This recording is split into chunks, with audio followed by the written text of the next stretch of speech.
அனைவருக்கும் வணக்கம். தொடர்ந்து ஆதரவளித்து வர அனைத்து அன்புகளுக்கும் மிக்க நன்றி. எடப்பாடி பழனிசாமியுடைய பொய்யும் பித்தலாட்டமும் இன்னைக்கு அரங்கேறி இருக்கு.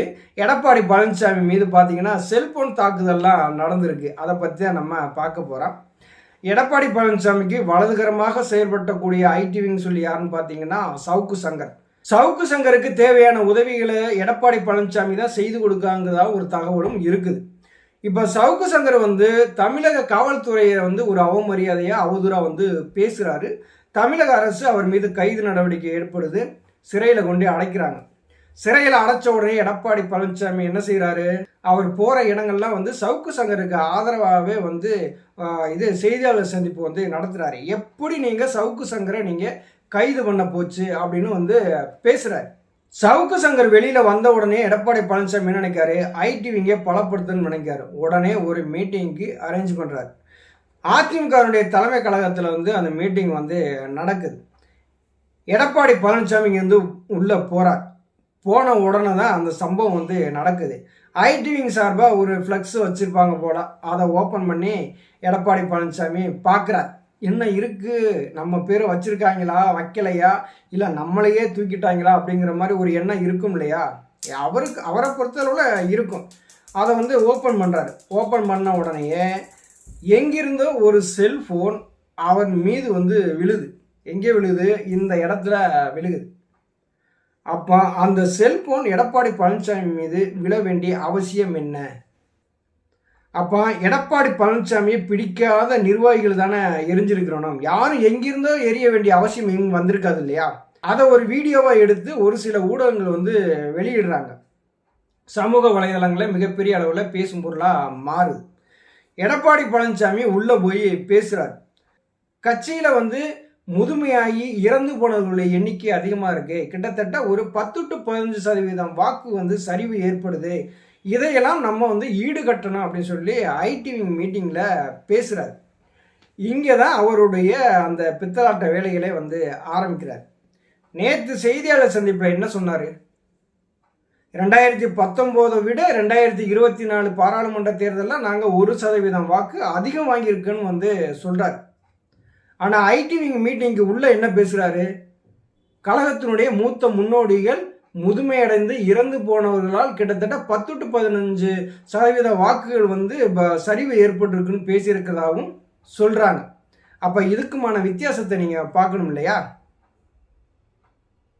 எடப்பாடி பழனிசாமி எந்த இடத்துல போனாலுமே பொய்களை சொல்லி மக்களை நம்ப வைக்கலாம், தொண்டர்களை நம்ப வைக்கலாம், எப்படியாவது தன்னை ஒரு ஆளுமையாக நிலைநிறுத்தணும் சொல்லி எடப்பாடி பழனிசாமி எவ்வளவோ ஆசைப்படுறார். மக்கள் ஏற்றுக்க தயாராகவும் இல்லை, தொண்டர்களும் ஏற்றுக்கிற தயாராகவும் இல்லை. ஏன்னா எடப்பாடி பழனிசாமியினுடைய கடந்த காலங்களுடைய நடவடிக்கை பின்னோக்கி பார்த்தோம்னா மிக பயங்கரமாக இருக்கும். கட்சியின் தலைமை என்றும் பாராமல் ஐயா ஓபிஎஸ் அவர்கள் பொதுக்குழு கூட்டத்திற்கு போகும்போது குண்டர்களையும் ரவுடிகளையும் வச்சு தண்ணீர் பாட்டில் வச்சு வீசுகிறாங்க. அதை வேடிக்கை பார்த்து ரசித்தவர் தான் எடப்பாடி பழனிசாமி. இன்னைக்கு அவருக்கே ஒருத்தர் செல்போன் தாக்குதல் நடத்தியிருக்காரு அப்படின்னா பார்த்துக்குங்க. ஏன்னா நம்ம என்ன செய்கிறோமோ, நாம் என்ன நினைக்கிறோமோ, நாம் என்ன செய்கிறோமோ அதுதான் நமக்கு விழும். அதே மாதிரி தான் அன்னைக்கு தண்ணீர் பாட்டில் கொண்டு ஐயா ஓபிஎஸ் அவர்கள் மீது வீசினீங்க. இன்னைக்கு உங்களை பிடிக்காத ஒரு கட்சியினுடைய நிர்வாகி உங்கள் மீது செல்போன் தாக்குதல் நடத்தியிருக்காரு. இதுதான் உண்மை. இதை யாரும் பார்த்தீங்கன்னா வெளியில் மறைச்சிருவாங்க, அப்படியே மறைச்சிருவாங்க. இது சும்மா பாக்கெட்லேருந்து கீழே விழுந்ததுங்க, மேலேருந்து கீழே விழுந்ததுங்கன்னு சொல்லிட்டு ஒரு கட்டுக்கதையை கட்டி ஒரு உருட்டி அதை அப்படியே மறைச்சிருவாங்க. எடப்பாடி பழனிசாமி நீதிமன்றத்தையும் ஏமாத்துறாரு, தேர்தல் ஆணையத்தையும் ஏமாத்துறாரு. அவருடைய பித்தலாட்டங்களை தான் நான் உங்கள்கிட்ட சொல்கிறேன். நீதிமன்றமும் தேர்தல் ஆணையமும் எனக்கு பொதுச் செயலாளர்கள் அங்கீகரித்து எங்கள்கிட்ட கட்சியை கொடுத்துட்டாங்க அப்படின்னு சொல்கிறாரு செய்தியாளர் சந்திப்பில். எந்த நீதிமன்றம் எடப்பாடி பழனிசாமி பொதுச் செயலாளர்னு சொன்னிச்சு? எந்த தேர்தல் ஆணையம் எடப்பாடி பழனிசாமி பொதுச் செயலாளர் சொன்னிச்சு? நீதிமன்றமும் சொல்லலை, தேர்தல் ஆணையம் சொல்லலை. அப்போ எப்படி எடப்பாடி பழனிசாமி தன்னை ஒரு பொதுச் செயலாளராக சொல்கிறாரு? பொதுக்குழு உறுப்பினர்களால் நாங்கள் பொதுச் செயலாளராக தேர்ந்தெடுக்கப்பட்டார்னு சொல்லுவாங்க. அந்த பொதுக்குழுவே செல்லுமா செல்லாதா அப்படிங்கிறதே மிகப்பெரிய அளவில் கேள்விக்குறி இருக்குது. இன்னைக்கு கட்சி உனக்கா எனக்காங்கிற அந்த உரிமையியல் அந்த வழக்குகளை இன்னும் நிலுவையில் இருக்குது. எடப்பாடி பழனிசாமிக்கு நீதிமன்றமே ஒரு கொட்டி இருக்குது. நான் ஏற்கனவே ஒரு வீடியோவில் இதை பற்றி பேசியிருக்கிறேன். ஒரு பிரமாண பத்திரம் ஒரு தாக்கல் பண்ணுறாங்க அப்படின்னா பொதுச் செயலாளர்னு போட்டு நீங்கள் மனு தாக்கல் பண்ணிடுவீங்களா? ஏற்கனவே ஒருங்கிணைப்பாளர் இணை ஒருங்கிணைப்பாளர் அப்படின்னு தான் வழக்கு தொடர்ந்துக்கிட்டே வருது.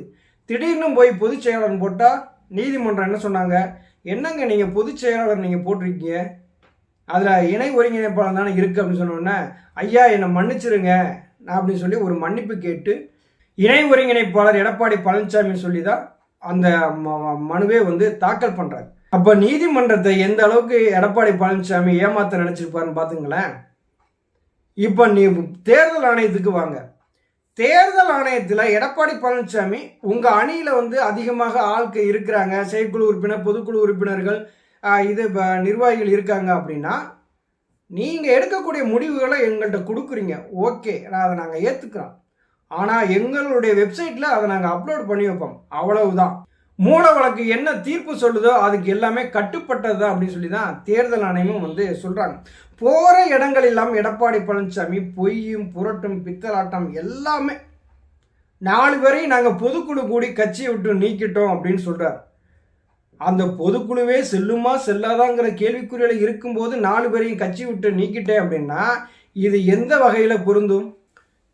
எடப்பாடி பழனிசாமி என்ன சொல்றாரு, எங்கள்கிட்ட 2.5 கோடி தொண்டர்கள் இருக்கிறாங்க அப்படிங்கிறாங்க. 2.5 கோடி தொண்டர்கள் நீங்க சொல்றபடி இருக்கிறாங்கன்னு வச்சுக்கிறோம்ல. 2024 பாராளுமன்ற தேர்தலில் 40 தொகுதிகள்லையும் போட்டிடுறீங்க. 40 தொகுதியிலும் போட்டியிட்டா ஒரு 5-6 இடமாவது நீங்க ஜெயிச்சிருக்கணும் இல்லையா? 2.5 கோடி தொண்டர்கள் உங்க கையில் இருக்கும்போது ஏன் டெபாசிட் இழக்குது, 4வது இடத்துக்கு போகுது? 40 தொகுதியிலும் படுதோல்வியை ஏன் சந்திக்குது? வெறும் 88 லட்சம் பேர் தான் வாக்களிச்சிருக்காங்க. 2.5 கோடி தொண்டர்கள் இருக்கான்னு சொல்லியிருக்கீங்க.